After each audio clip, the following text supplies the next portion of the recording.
പരിശുദ്ധ അമ്മ ജീവനോടെ പ്രത്യക്ഷപ്പെട്ട ഈ അൾത്താരയിൽ വന്നു നിന്ന് സാക്ഷ്യം പറയുവാൻ എന്നെ അനുഗ്രഹിച്ച പരിശുദ്ധ ദൈവമാതാവിനും ഈശോയ്ക്കും 1000 നന്ദി. ശക്തനായവൻ എനിക്ക് വലിയ കാര്യങ്ങൾ ചെയ്തിരിക്കുന്നു. അവിടുത്തെ നാമം പരിശുദ്ധമാണ്. എൻ്റെ പേര് ലിസിക്കുട്ടി ഫിലിപ്പ്. ഞാൻ പാലാരൂപതയിലെ ഇലഞ്ഞി ഇടവകയിൽ നിന്ന് വരുന്നു. ഇത് എൻ്റെ സഹോദരൻ്റെ മകൻ ഡാർവിൻ. ഇവൻ പാലാരൂപതയിലെ തന്നെ സെമ്പിളാവ് ഇടവക അംഗമാണ്. 2023 മെയ് 30 വന്ന് ആദ്യം ഉടമ്പടി എടുത്തിരുന്നു. ഉടമ്പടി എടുക്കാനിടയായത് യൂട്യൂബിൽ നിന്ന് സാക്ഷ്യങ്ങൾ കേട്ടുകൊണ്ടാണ്. നേരത്തെയും എനിക്ക് കൃപാസന പത്രങ്ങൾ കിട്ടാറുണ്ടായിരുന്നു, ഞാൻ വായിക്കാറുണ്ടായിരുന്നു. പരിശുദ്ധ ദൈവമാതാവിൻ്റെ ഒരു ഭക്ത തന്നെയായിരുന്നു ചെറുപ്പം മുതൽ. പക്ഷേ നമ്മളുടെ പ്രാർത്ഥനകൾ ഇവിടെ വന്ന് പ്രാർത്ഥിച്ചില്ലെങ്കിലും അത് നടക്കുമല്ലോ എന്ന് തന്നെയായിരുന്നു എൻ്റെയും ഒരു വിശ്വാസം. പക്ഷേ യൂട്യൂബിൽ സാക്ഷ്യങ്ങൾ കേട്ടു തുടങ്ങിയപ്പോൾ എനിക്കിവിടെ വരണമെന്ന് ആഗ്രഹമുണ്ടാകുകയും ഞാൻ ഇവിടെ വന്ന് ഉടമ്പടി എടുക്കുകയും ചെയ്തു. ആ ഉടമ്പടിയിൽ എൻ്റെ 2 നിയോഗങ്ങൾ എനിക്ക് സാധിച്ചു കിട്ടിയിരുന്നു. പിന്നെ വന്ന് ഉടമ്പടി പുതുക്കുവാൻ ആഗ്രഹമുണ്ടായിരുന്നുവെങ്കിലും അത് സാധിച്ചില്ല. അങ്ങനെ ഇരിക്കെ 2024 ഏപ്രിൽ മാസം 10 ഞാൻ വീണ്ടും വന്ന് ഉടമ്പടി എടുത്തു. അത് ഈ മോന് വേണ്ടിയായിരുന്നു. മോന് ശരീരത്തിനുള്ളിൽ ലിംഫ് നോഡ്സ് മജ്ജയിൽ ഉൾപ്പെടെ കാണപ്പെട്ടു. അത്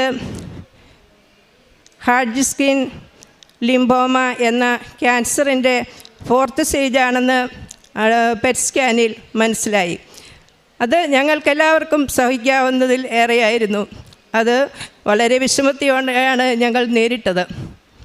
ഞാൻ പരിശുദ്ധ ദൈവമാതാവിനോട് അപ്പോൾ തന്നെ ഞാൻ വന്ന് ഉടമ്പടി എടുക്കുകയും പ്രാർത്ഥിച്ചുകൊള്ളുകയും നിയോഗം സമർപ്പിക്കുകയും ചെയ്തുകൊള്ളാമെന്ന് പ്രാർത്ഥിച്ചു. ഉടനെ തന്നെ വന്ന് 10 വന്ന് ഉടമ്പടി എടുത്തു, നിയോഗം സമർപ്പിച്ച് പ്രാർത്ഥിച്ചു. അതിനുശേഷമാണ് എൻ്റെ മനസ്സിന് ഒരാശ്വാസം കിട്ടിയത്. അതുവരെ നമുക്ക് ഈ രോഗത്തെക്കുറിച്ച് ആരോടും പറയുവാനോ ഒന്നും സാധിക്കില്ലായിരുന്നു. പക്ഷേ അതിനുശേഷം മനസ്സ് സ്വസ്ഥമായി. നമ്മുടെ എല്ലാ ദുഃഖങ്ങൾക്കും ഒരു ശമനം വന്നു. അവൻ്റെ മാതാപിതാക്കൾക്ക് അതിനുള്ള ശക്തി തരണേയെന്ന് ഞങ്ങൾ നിരന്തരം പ്രാർത്ഥിച്ചുകൊണ്ടിരുന്നു. അന്നു മുതൽ പ്രതിഷ്ഠീകരണ പ്രാർത്ഥന ചൊല്ലുകയും വിശ്വാസപ്രമാണം ചൊല്ലുകയും എപ്പോഴും ചെയ്തുകൊണ്ടിരുന്നു. ദിവസങ്ങളെ രാവിലെയും വൈകുന്നേരവും മാത്രമല്ല, എല്ലാ സമയത്തും ഞങ്ങൾ ചെയ്തുകൊണ്ടിരുന്നു. അങ്ങനെ ക്യാൻസറിൻ്റെ 4 കീമോ വേണമെന്നാണ് പറഞ്ഞിരുന്നത്. ആദ്യത്തെ കീമോ എടുത്തപ്പോൾ ഞാൻ ഈ മോനെ കാണാനിടയായി. ഭയങ്കരമായ വേദനയും വിഷമതയും ആയിരുന്നു. അവനെ സഹിക്കാവുന്നതിൽ ഏറെയായിരുന്നു. ഉടമ്പടി വസ്തുക്കളായ തൈലവും ഉപ്പും അവന് നൽകി. അത് വിശ്വാസപ്രമാണം ചൊല്ലി കുരിശ് വരയ്ക്കുകയും ഉപ്പ് കഴിക്കുകയും ചെയ്തുകൊണ്ടിരുന്നു. ഞങ്ങളെല്ലാവരും പ്രാർത്ഥിച്ചു കൊണ്ടിരുന്നു. ഈ പരിശുദ്ധ അമ്മയ്ക്ക് ഇവനെ ഇവിടെ സമർപ്പിച്ചു പോയ അന്ന് തന്നെ അമ്മയും തിരുക്കുമാരനും ഇവനെ ഏറ്റെടുത്ത് ഇവന് വേണ്ടി സൗഖ്യം നൽകും എന്ന് ഞാൻ ഉറച്ച് വിശ്വസിച്ചു. അതിനുശേഷം അച്ഛൻ്റെ ധ്യാന പ്രസംഗങ്ങൾ കേൾക്കുകയും അത് ഷെയർ ചെയ്യുകയും സാക്ഷ്യങ്ങൾ കേൾക്കുകയും ഷെയർ ചെയ്യുകയും ചെയ്തുകൊണ്ടിരുന്നു. 2 കീമോയ്ക്ക് ശേഷം അതിന് മുന്നായിട്ട് മെയ് മാസത്തിൽ അച്ഛൻ്റെ ധ്യാനം കൂടിക്കൊണ്ടിരിക്കുമ്പോൾ ഒരു ദിവസം അച്ഛൻ അന്ന് ധ്യാനം തുടങ്ങുമ്പോൾ തന്നെ ഞാൻ പ്രാർത്ഥിക്കുകയുണ്ടായി, എൻ്റെ ദൈവമാതാവേ, ഈ മോൻ്റെ സൗഖ്യത്തെക്കുറിച്ച് ഒരു സന്ദേശം ഈ ധ്യാനത്തിൽ നിന്ന് എനിക്ക് ലഭിക്കണമേ എന്ന്. ഏതായാലും അതിൻ്റെ ഇടയിൽ അച്ഛൻ പറഞ്ഞു, 5 കീമോ കഴിഞ്ഞ് വന്നു നിൽക്കുന്ന ഒരു രോഗി വളരെ ഒരു ക്ഷീണിതവും ഇല്ലാതെ വളരെ ഉത്സാഹവാനായി കാണപ്പെടുന്നു. അന്ന് ആന്തരിക അഭിഷേകം ലഭിച്ചതുകൊണ്ടാണ് അങ്ങനെ നിൽക്കാൻ സാധിച്ചതെന്ന് പറഞ്ഞു. ഈ മോന് വേണ്ടി ഞാനും പ്രാർത്ഥിച്ചു. ദൈവമേ, ആന്തരിക അഭിഷേകം നൽകി മോനെ സൗഖ്യപ്പെടുത്തണേ, അവന് ഇത് സഹിക്കാനുള്ള ശക്തി കൊടുക്കണേ എന്ന് പ്രാർത്ഥിച്ചു. എന്തായാലും അതിനുശേഷമുള്ള കീമോകളിൽ മോന് വേദനയും വിഷമതയും വളരെ കുറവായിരുന്നു, ആദ്യത്തേതിനേക്കാൾ ഉപരിയായിട്ട്. പരിശുദ്ധാത്മാ ദൈവമാതാവിൻ്റെയും തിരുക്കുമാരൻ്റെയും ഇടപെടലുകൾ ഇതിലുണ്ടായിരുന്നു. അതുകൊണ്ട് മാത്രമാണ് അവന് സാധ്യമായതെന്ന് ഞാൻ ഉറച്ചു വിശ്വസിക്കുന്നു. 2ാമത്തെ കീമോയ്ക്ക് ശേഷം പെറ്റ് സ്കാൻ എടുത്തു. അതിൽ എന്തുമാത്രം കുറവുകളുണ്ടെന്ന് കണ്ടിട്ട് വേണം വേറെ എത്ര കീമോ വേണമെന്ന് നോക്കുവാൻ. എന്തായാലും ആ 2ാമത്തെ കീമോ എടുത്തപ്പോൾ 4th സ്റ്റേജിൽ നിന്ന് 1st സ്റ്റേജിലേക്ക് മോൻ്റെ അസുഖം മാറി എന്ന റിപ്പോർട്ടാണ് വന്നത്. പരിശുദ്ധ അമ്മയ്ക്കും തിരുക്കുമാരനും 1000 നന്ദി. അതിനുശേഷം വീണ്ടും 2 കീമോകൾ കൂടി ചെയ്യണമെന്ന് പറഞ്ഞു. വീണ്ടും 2 കീമോ കൂടി എടുത്തു. അങ്ങനെ 4 കീമോ പൂർത്തിയായി. അതിനിടയിലും എന്നും നമ്മൾ ഈ എണ്ണ ഉപയോഗിക്കുകയും ഉപ്പ് ഉപയോഗിക്കുകയും അതെല്ലാം വിശ്വാസ പ്രമാണം ചൊല്ലി കൊച്ച് എന്നും ചെയ്യുന്നുണ്ടായിരുന്നു. അതിനുവേണ്ടി എല്ലാവരും പ്രാർത്ഥിക്കുന്നുണ്ടായിരുന്നു. 4ാമത്തെ കീമോയ്ക്ക് ശേഷം 1 മാസത്തിന് ശേഷമാണ് അടുത്ത സ്കാൻ ചെയ്യുന്നത്.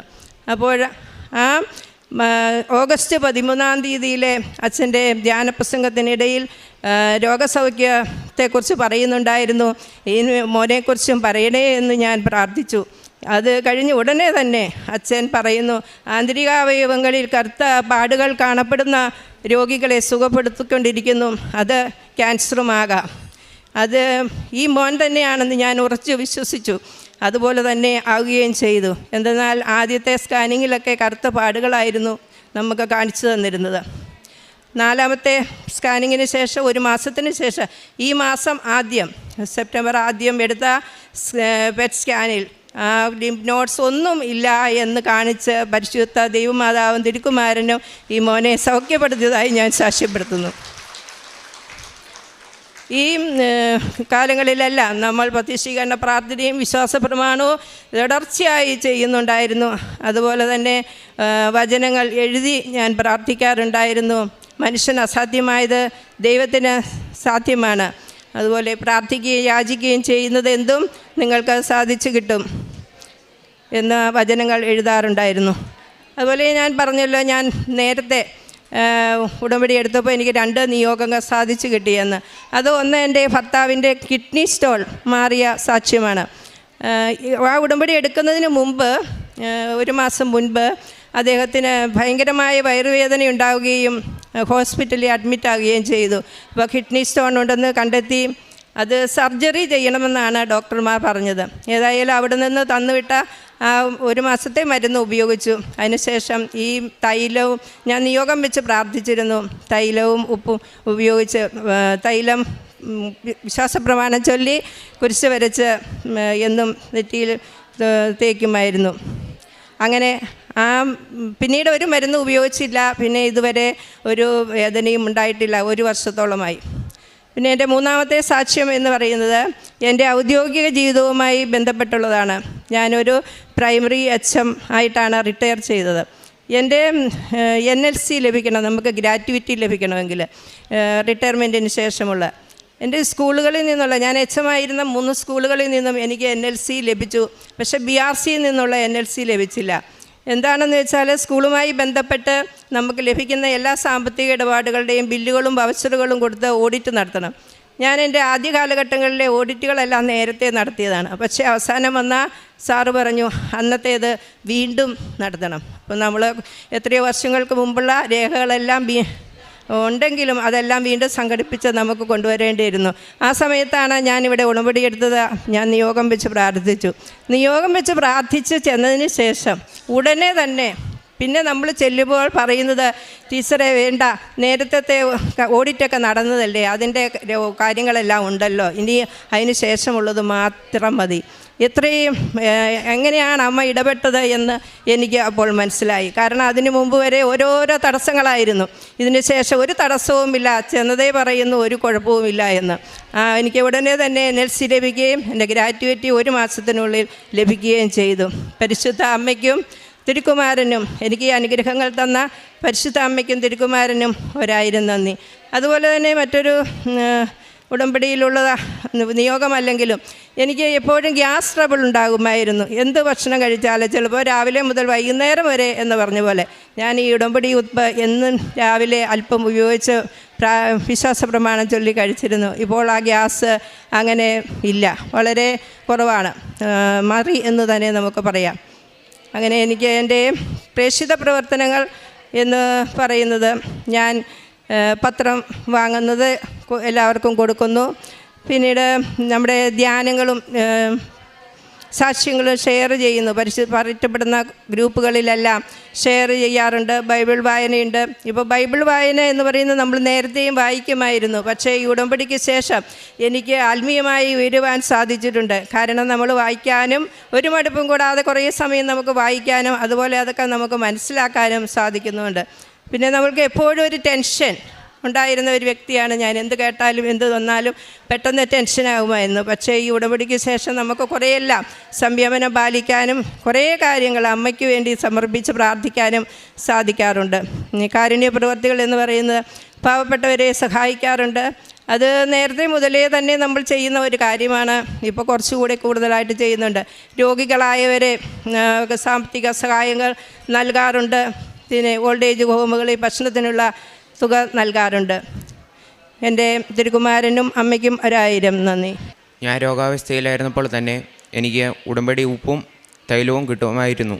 ഞാൻ ആ തൈലം ഉപയോഗിച്ച് എല്ലാ ദിവസവും വിശ്വാസ പ്രമാണം ചൊല്ലി പ്രാർത്ഥിക്കുകയും പുരട്ടുകയും ചെയ്യുമായിരുന്നു. ആ ഉപ്പ് കഴിക്കുകയും ചെയ്യുമായിരുന്നു.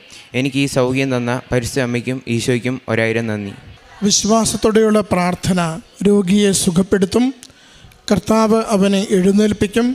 അവൻ പാപങ്ങൾ ചെയ്തിട്ടുണ്ടെങ്കിൽ അവിടുന്ന് അവന് മാപ്പ് നൽകും. ലിസിക്കുട്ടി എന്ന ഈ സഹോദരിയും ഈ മകനും വലിയ സന്തോഷത്തോടു കൂടി പരിശുദ്ധമ്മയുടെ സന്നിധിയിൽ ഈ കുടുംബത്തിന് ലഭിച്ച വിവിധങ്ങളായ നന്മകളെ സാക്ഷ്യപ്പെടുത്തുകയാണ്. അതിലേറ്റവും നമ്മുടെ ഹൃദയങ്ങളെ സ്പർശിച്ചത് മകൻ്റെ ക്യാൻസർ രോഗത്തിന് ലഭിച്ച സൗഖ്യമാണ്. ഏറെ ഗുരുതരമായ അവസ്ഥയിൽ മരണം അടുത്തെത്തുന്നത് പോലെ വല്ലാതെ ആകുലപ്പെട്ട് കുടുംബം കടന്നുപോയ നാളുകളിൽ അമ്മ മാതാവിൻ്റെ തിരുനടയിലെത്തി ഉടമ്പടി എടുക്കുവാനും നേർച്ച വസ്തുക്കളായ വിശുദ്ധ തൈലവും ഉപ്പും മകന് നൽകിക്കൊണ്ട് അത് സൗഖ്യപ്പെടുത്തുകയും സംരക്ഷിക്കുകയും ചെയ്യുന്ന അനുഗ്രഹത്തിൻ്റെ കവചമായി മകന് മാറുമെന്ന പ്രത്യാശയോടുകൂടി ഉപയോഗിക്കുവാനും ഉടമ്പടിയുടെ പ്രാർത്ഥനകൾ വളരെ ആത്മാർത്ഥതയോടുകൂടി കുടുംബത്തിൽ ചൊല്ലിക്കൊണ്ട് മകന് വേണ്ടി നന്നായി അമ്മ മാതാവിൻ്റെ സന്നിധിയിൽ സമർപ്പിച്ചുകൊണ്ട് ജീവിക്കുവാനും ഈ കുടുംബം കാണിച്ച വലിയ മനസ്സാണ് സൗഖ്യാനുഭവമായി ഇന്ന് സാക്ഷ്യപ്പെടുത്തുന്നത്. നമ്മൾ ഓരോരുത്തരും അമ്മ മാതാവിൻ്റെ അരികിൽ ഉടമ്പടി എടുത്തവരും ഉടമ്പടി പുതുക്കുന്നവരുമാണ്. ഉടമ്പടിയോട് നാം പുലർത്തുന്ന വിശ്വസ്തതയുള്ള ജീവിതം നമ്മുടെ ജീവിതത്തിൻ്റെ ഏത് വലിയ ക്ലേശത്തെയും നമുക്ക് മാറ്റിത്തരുവാൻ സഹായിക്കുന്നതാണ്. സഹോദരി അതുപോലെ പറയുന്നുണ്ട്, റിട്ടയർമെൻ്റ് ആനുകൂല്യം കിട്ടുന്നതിന് നാളുകളായുള്ള തടസ്സത്തെക്കുറിച്ചും ഒരു അക്കൗണ്ട് നമ്പർ മാറിപ്പോയതുകൊണ്ട് മറ്റൊരു ജില്ലയിലെ മറ്റൊരു വ്യക്തിയുടെ അക്കൗണ്ടിലേക്ക് പണമൊക്കെ പോയ വിഷയത്തെക്കുറിച്ച് ഉടമ്പടിയിൽ വെച്ച് പ്രാർത്ഥിക്കുമ്പോൾ വളരെ നിസ്സാരമായി ആ പ്രശ്നം പരിഹരിക്കപ്പെട്ട് ആ തുക തിരികെ ലഭിക്കുന്നതിനെക്കുറിച്ച് സാക്ഷ്യപ്പെടുത്തുന്നുണ്ട്. നമ്മുടെ ജീവിതഭാരങ്ങൾ ലഘൂകരിച്ചുകൊണ്ട് സമയം ചുരുക്കിക്കൊണ്ട് ആഗ്രഹിച്ച് പ്രാർത്ഥിക്കുന്ന നിയോഗങ്ങളെ അമ്മ മാതാവ് തിരുക്കുമാരനിൽ നിന്നും വേഗം നമുക്ക് നേടിത്തരികയാണ്. ഈ അൾത്താരയിൽ പറയുന്ന ഓരോ സാക്ഷ്യത്തിലും നമുക്ക് ശ്രേഷ്ഠമായ ഈ സന്ദേശം കാണുവാൻ സാധിക്കും. ഈ കുടുംബത്തിന് ലഭിച്ച എല്ലാ അനുഗ്രഹങ്ങൾക്കും ദൈവപിതാവിനും തിരുക്കുമാരനും അമ്മ മാതാവിനും നന്ദി അർപ്പിച്ചുകൊണ്ട് കരഘോഷത്തോടുകൂടി ഈ സാക്ഷ്യം നമുക്ക് സമർപ്പിക്കാം.